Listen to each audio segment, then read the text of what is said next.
Hi welcome to cosmic numerology.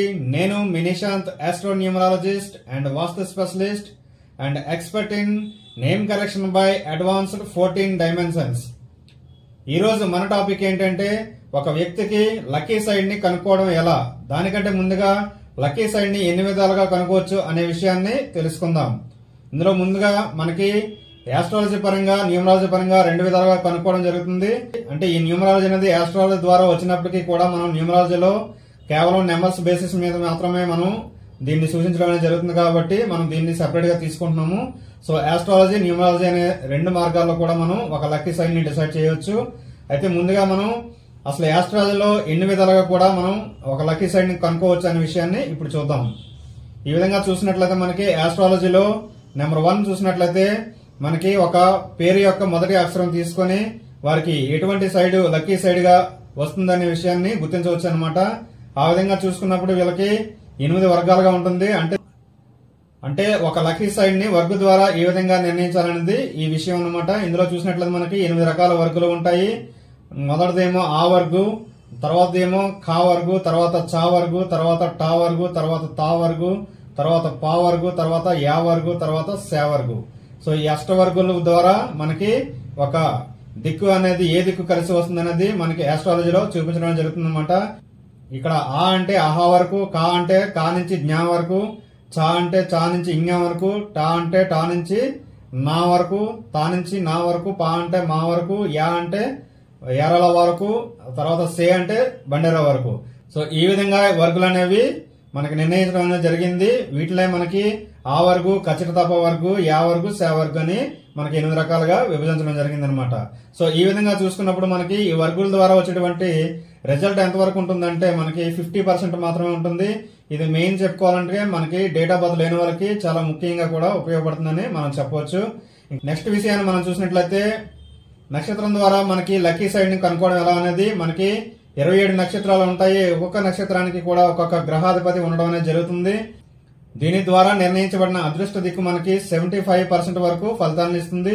ఇతరుల ద్వారా మనకి ఒక లక్కీ సైడ్ ని గుర్తించడం అనేది జరుగుతుంది.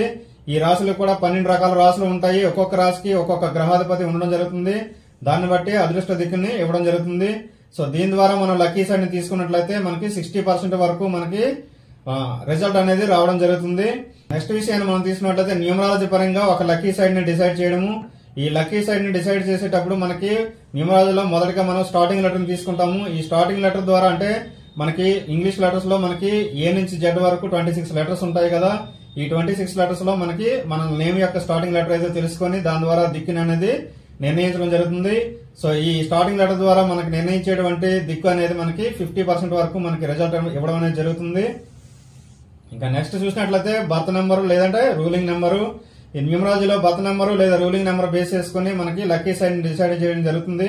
ఫర్ ఎగ్జాంపుల్ మనం ఒక డేట్ ఆఫ్ బర్త్ తీసుకుని అంటే ఫర్ ఎగ్జాంపుల్ గా మనం ఒక 23/6/1989 అంటే డేట్ 23, దానిని 2+3 చేస్తే మనకి 5 వస్తుంది అనమాట. కాబట్టి దీనికి సంబంధించిన దిక్కుని సూచించడం అనేది జరుగుతుంది. దీని ద్వారా మనకి మనం ఎప్పుడైతే బర్త్ నెంబర్ ద్వారా లక్కీ సైడ్ ని మనం డిసైడ్ చేయడం జరిగిందో అప్పుడు 60% వరకు రిజల్ట్ అనేది రావడం జరుగుతుంది. నెక్స్ట్ మనం చూసినట్లయితే డెస్టినీ నెంబర్ బేస్ చేసుకుని, సో ఈ డెస్టినీ నెంబర్ మనకు బేస్ చేసుకుని న్యూమరాలజీ ద్వారా ఒక అదృష్ట దిక్కుని నిర్ణయించడం జరుగుతుంది. ఫర్ ఎగ్జాంపుల్ మనం ఒక డేట్ ఆఫ్ బర్త్ తీసుకుందాం. 24/5/1999 తీసుకుని అందులో ఉన్న డేట్, మంత్, ఇయర్ అన్ని నెంబర్స్ ని కలపగా మనకి 39 వస్తుంది. దీని వల్ల సింగిల్ డిజిట్ చేయగా మనకి 3+9 అంటే 12 వస్తుంది. 12 అంటే మళ్ళీ 1+2 అంటే 3 అవుతుంది. సో ఫైనల్ గా మనకి డెస్టినీ నెంబర్ 3 అయింది. కాబట్టి 3 కి సంబంధించిన దిక్కుని సూచించడం అనేది జరుగుతుంది అనమాట. ఈ డెస్టినీ ద్వారా వచ్చిన దిక్కు మనకి 75% వరకు రిజల్ట్ ఇస్తుంది. సో ఫైనల్ గా మనం చెప్పుకునేది ఏంటంటే ఇప్పుడు మనం నియర్ అబౌట్ అంటే ఆస్ట్రాలజీలో ఒక 3 దిక్కులు చూడడం జరిగింది. అలాగే న్యూమరాలజీలో కూడా 3 టైప్స్ ఆఫ్ మనకి లక్కీ సైడ్ ని మనం చూడడం జరిగింది. కానీ ఈ 6 కంటే కూడా గొప్పది ఇంకొకటి ఉంది. అదే ఏంటంటే మనకి అష్టక వర్గు ద్వారా ఆస్ట్రాలజీలో అష్టక వర్గు ద్వారా మనకి కంప్లీట్ గా మనకి ఒక 100% యాప్ట్ అయ్యేటువంటి లక్కీ సైడ్ ని డిసైడ్ చేయవచ్చు. సో అది ఎలా అనేది ఇప్పుడు మనం చూద్దాము. సో ఇప్పుడు మనం అష్టక వర్గు ద్వారా లక్కీ సైడ్ డిసైడ్ చేయడానికి ముందు మనం 2 విషయాలు తెలుసుకోవాలి. ట్రెడిషనల్ ఆస్ట్రాలజీలో మనకి అంటే సాంప్రదాయ పద్ధతిలో వచ్చే ఆస్ట్రాలజీలో మనకి కేవలం 337 బిందువులే ఉంటాయి. 337 బిందువులు అనేది మనకి రాంగ్ అనేది మన కేపీ ఆస్ట్రాల ద్వారా కృష్ణమూర్తి గారు తెలియజేయడం జరిగింది అనమాట. అంటే అవి మనం ఒక లక్కీ సైడ్ డిసైడ్ చేయడానికి పర్ఫెక్ట్ గా ఉండదు అనేది మనం తెలుసుకోవాలి. సో అందుకనే మనం కేపీ ఆస్ట్రాలజీ పరంగా మనకి 429 బిందువులు వచ్చేటువంటి అష్టకవర్గం మనం వేసుకోవాలి. ఇక్కడ యాప్లో మనకి దొరకదు కాబట్టి మనమే మాన్యువల్ గా వేసుకోవాల్సి ఉంటుందన్నమాట. అయితే అష్టకవర్గం వేయడానికి పుట్టిన సమయం అనేది చాలా ఇంపార్టెంట్. ఇప్పుడు అష్టవర్గం ద్వారా లక్కీ సైడ్ డిసైడ్ చేయడం అనేది చూద్దాము. దానికంటే ముందుగా మనం ఏంటంటే ఫుల్ టైం సర్వీస్ లో మనం ఈ సర్వీస్ ని ఫ్రీగా ఇస్తాము. ఒకవేళ ఆ స్తోమత లేదు అంటే ఫుల్ టైం సర్వీస్ తీసుకునే స్తోమత లేదంటే కనుక సెపరేట్ గా ఈ సర్వీస్ ని కూడా తీసుకోవచ్చు. నెక్స్ట్ మనం చేయబోయే వీడియో కూడా ఇంకొకటి ఉంటుంది. అదేంటంటే మన యొక్క ఆర్థిక బిందువులు అంటే మనం ఎంతవరకు ధనం సంపాదించగలం అనేది నెక్స్ట్ వీడియోలో ఇంకో వీడియో. ఇది కూడా మనకి అష్టవర్గం ద్వారానే నిర్ణయిస్తాము. సో ఈ రెండు సర్వీసులు కలిపి తీసుకోవచ్చు, లేదంటే సెపరేట్ గా కూడా ఒక్కొక్క సర్వీస్ తీసుకోవచ్చు. అంటే ఎవరంటే ఫుల్ టైం సర్వీస్ తీసుకునే స్తోమత లేని వాళ్ళు ఈ విధంగా కూడా మనం తీసుకోవచ్చు అనమాట. అదేంటనేది నెక్స్ట్ వీడియోలో చూద్దాము. అది ఆర్థిక బిందువులు ఎలా వస్తాయనేది. ఫస్ట్ ఈ అష్టకవర్గం అనేది ఒక వ్యక్తి యొక్క name, date of birth, time of birth, place of birth తీసుకొని వాటి ద్వారా మనం ముందుగా ఒక రాశి చక్రాన్ని వేసుకోవాలి. దాని తర్వాత లగ్న స్థానాన్ని నిర్ణయించాలి. ఇది మనం ఫాలో అయ్యేటువంటి అద్భుతమైన అష్టవర్గం అనేది కేపీ ఆస్ట్రాలజీ ద్వారా వేయడం జరుగుతుంది. ఇందులో 429 బిందువులు అనేది ఉండడం జరుగుతుంది. ఈ అష్టవర్గం వేయడానికి ముందుగా 8 గ్రహాల అష్టవర్గులు మరియు లగ్నం యొక్క అష్టవర్గు తెలుసుకోవాలి. అవేంటంటే రవి అష్టకవర్గు, చంద్ర అష్టకవర్గు, కుజ అష్టకవర్గు, బుధ అష్టకవర్గు, గురు అష్టకవర్గు, శుక్ర అష్టకవర్గు, శని అష్టకవర్గు, రాహు అష్టకవర్గు. ఇందులో కేతు అష్టకవర్గ అనేది ఉండదు, ఎందుకంటే రాహుకేతులు కలిస్తేనే ఒక మెయిన్ గ్రహం అనేది వస్తుందన్నమాట. సో ఈ 8 గ్రహాల అష్టవర్గులతో పాటు మనం 9వ అయినటువంటి లగ్నాష్టవర్గం కూడా మనం వేసుకోవాలి. ఈ అష్టవర్గులు అన్ని వేయడానికి మినిమం 6 to 8 అవర్స్ పడుతుందండి. ఇది చూడడానికి అన్ని కూడా 0-1 లానే కనిపిస్తాయి, కానీ ఈ అష్టవర్గం వేయడానికి 6 to 8 అవర్స్ పడుతుంది. సో ఈ అష్టవర్గం వేయడానికి కూడా ఒక టేబుల్ అనేది ఉంటుందన్నమాట. ఆ టేబుల్ అనేది మా దగ్గర ఎవరైతే నేర్చుకోవడానికి వస్తారో, ఎవరైతే లెర్నింగ్ చేయడానికి వస్తారో వాళ్ళకి మాత్రమే ఇవ్వడం జరుగుతుందన్నమాట. సో ఆ టేబుల్ ని ఆధారంగా చేసుకుని రాశి చక్రాన్ని ఆధారం చేసుకుని ఈ అష్టవర్గం వేయడం జరుగుతుంది. రవి అష్టవర్గం వేసుకోవడానికి రవి ఏ స్థానంలో ఉన్నాడో చూసుకొని ఆ స్థానం అధిపతి ఎవరో తెలుసుకొని ఆ స్థానం నుంచి ప్రారంభించి బిందువులు వేసుకోవడం జరుగుతుంది. ఆ విధంగా రావడం జరుగుతుంది. రవి అష్టవర్గ బిందువులు 48 రావాలి. నెక్స్ట్ మనం చూసినట్లయితే చంద్రాష్టవర్గు చంద్రుడు ఏ స్థానంలో ఉన్నాడో చూసుకొని ఆ స్థానం నుంచి లెక్కిస్తూ మళ్ళీ మనం పాయింట్స్ అన్ని వేసుకోవాలి. ఆ విధంగా చూసినప్పుడు ఈ చంద్రుడికి 49 బిందువులు రావాలి. నెక్స్ట్ మనం చూసినట్లయితే కుజ అష్టవర్గు, ఈ కుజగ్రహం ఏ స్థానంలో ఉన్నాడో చూసుకొని ఆ స్థానం నుంచి లెక్కిస్తూ మళ్ళీ మనం పాయింట్లు వేసుకున్నట్లయితే కుజుడికి కూడా 39 పాయింట్స్ రావాలి. ఆ విధంగా మనం నెక్స్ట్ చూసినట్లయితే బుధ అష్టకవర్గు, ఈ బుధ అష్టకవర్గకి కూడా బుధుడు ఏ స్థానంలో ఉన్నాడో తెలుసుకొని ఆ స్థానం నుంచి లెక్కిస్తూ మనం పాయింట్స్ వేసుకోవాలి. ఆ విధంగా వేసుకున్న తర్వాత బుధుడికి 54 పాయింట్స్ రావాలి. నెక్స్ట్ మనం చూసుకున్నట్లయితే గురు అష్టకవర్గు, ఈ గురు అష్టవర్గకి కూడా గురువు ఏ స్థానంలో ఉన్నాడో చూసుకొని ఆ స్థానం నుంచి లెక్కిస్తూ పాయింట్లు వేసినట్లయితే మనకి 56 పాయింట్స్ రావాలి.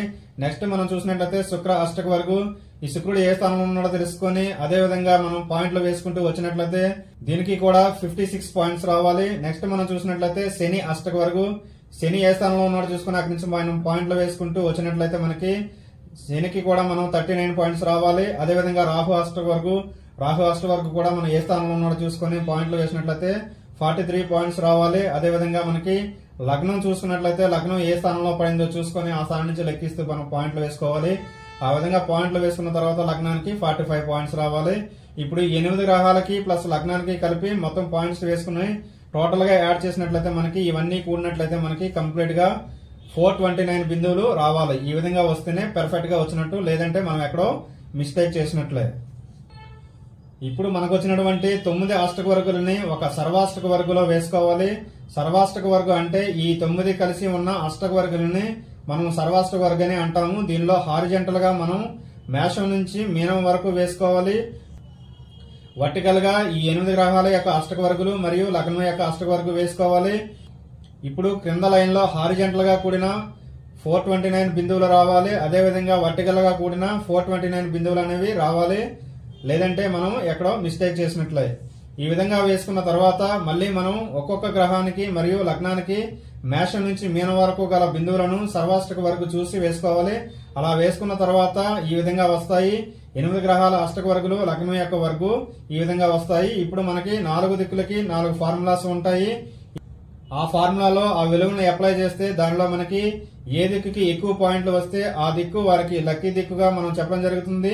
ఈ విధంగా ఏ దిక్కుకి అతి తక్కువ పాయింట్లు వస్తే ఆ దిక్కుని అన్లక్కీ సైడ్ గా అంటే దురదృష్ట దిక్కుగా చెప్పడం జరుగుతుంది.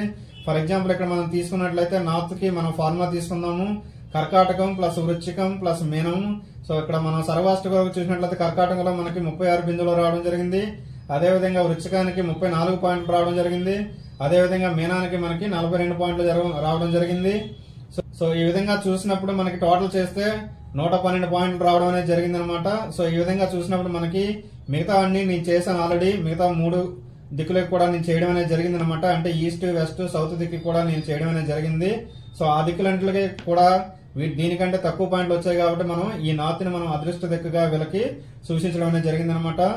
కాబట్టి ఈ ఉత్తర దిక్కు అనేది వీరికి అత్యంత యోగాన్ని ఇస్తుందనడంలో ఎటువంటి సందేహం లేదు. ఇదండి ఈ రోజు న్యూమరాలజీ. ఈ వీడియో మీకు నచ్చినట్లయితే లైక్ చేయండి, షేర్ చేయండి, సబ్స్క్రైబ్ చేయండి. Thank you one and all.